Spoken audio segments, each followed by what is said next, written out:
ରାତିର ବହଳ ଅନ୍ଧାରକୁ ଚିରି ସିନ୍ଦୁରିତ ଲାଲିମାରେ ଯେ ସୂର୍ଯ୍ୟଟି କଅଁଳେଇ ଉଠେ, ଆଖିର ଗହଳ ନିଦକୁ ଭାଙ୍ଗି ଯେଉଁ ସମ୍ମୋହିତ ସ୍ୱପ୍ନଟି ଏକ ସମ୍ଭାବନାର ଦିଗନ୍ତ ଆଡ଼କୁ ହାତ ଧରି ଡାକେ, ପକ୍ଷୀଙ୍କ କାକଳିରେ ଶବ୍ଦଙ୍କ ନୀରବତା ତୁଟେ, ଫୁଲଙ୍କ ମୁକୁଳିତ ପାଖୁଡ଼ାରେ ଜୀବନ ଆସ୍ୱାଦନ ପାଇଁ ନବ ଉନ୍ମେଷର ଯେଉଁ ଦ୍ୱାର ଫିଟେ, ସେଇଠୁ ହିଁ କେହି ଜଣେ ପୁରୁଣା ପେଡ଼ି ପୁଟୁଳିକୁ ବୋହି ନୂଆ ଘରେ ସଜେଇ ରଖେ। ଫେରି ଯାଉଥିବା ଅତୀତର ଶିଳାଲିପିରୁ କେହି ଜଣେ ନୂଆ ଇତିହାସ ଲେଖେ। ଏମିତି ହିଁ ଚାଲିଥାଏ ହଜି ଯାଉଥିବା ଦୃଷ୍ଟି, ଦୃଷ୍ଟାନ୍ତ ଓ ଦର୍ଶନରୁ ଦିଗଟିଏ ଖୋଜିବାର ଅକୁଳାନ ଅଭିଳାଷ। ବଦଳି ଯାଉଥିବା ଭାଗ୍ୟ, ଭୂମି ଓ ଭାଗବଣ୍ଟାରୁ ଭବିତବ୍ୟ ପାଇଁ ନୀରବ ପ୍ରୟାସ।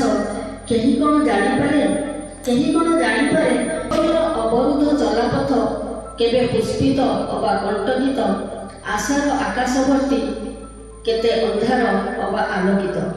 ତଥାପି ଖେଳିବାକୁ ହୁଏ ସମୟ ସହ, ଷଡ଼ଯନ୍ତ୍ର ସହ, ଶବ୍ଦ ସହ, ସମ୍ପର୍କ ସହ। ଅନ୍ତତଃ ନୂଆବର୍ଷ ତୁମେ ତ ନୁହଁ ନାଭିବ୍ରହ୍ମର ଗୁପ୍ତ ଛିଦ୍ର କି ସିଆଳି ଲତାତଳ କଅଁଳ ପାଦ, ଯେଉଁଠୁ ସରିଯାଏ ଗୋଟାଏ ଯୁଗ ଅବା ବାଜି ଉଠେ ନ୍ୟାୟ ଧର୍ମର ଶଙ୍ଖନାଦ। ତୁମେ ତ ଏକ ଶୀତୁଆ ସକାଳର କାକର ଟୋପା ପରି ଜୀବନକୁ ଭଲ ପାଇବାର କେବଳ ଏକ କ୍ଷଣିକ ଉଚ୍ଛ୍ୱାସ ଏବଂ ଜୀବନକୁ ଭୁଲିଯିବା ପାଇଁ ଏକ ତତଲା ଦୀର୍ଘଶ୍ୱାସ।